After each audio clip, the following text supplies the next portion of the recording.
rồi xin ngại come on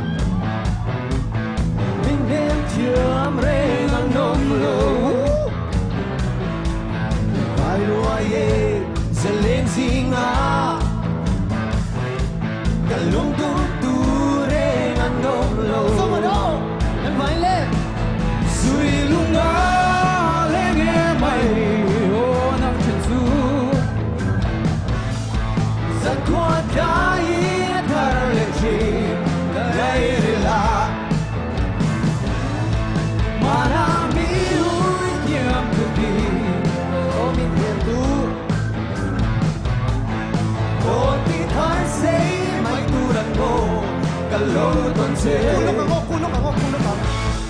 mà đã biết thu mình đang sống thà y hay tê ra lê si ăn lúa mà ngày biết thu mình đang sống thà anh tê ra mày ngô mình lâu lan cái vai đâu xin số nào thoáng suy lúc ngã lê nghe mày ô nằm chân du đi mà thôi hoa đá nó thả lên chi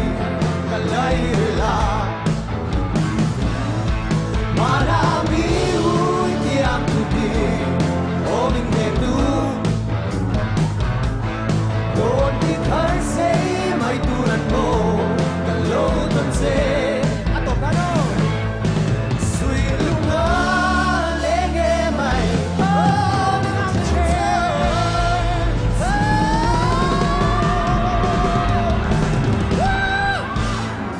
loco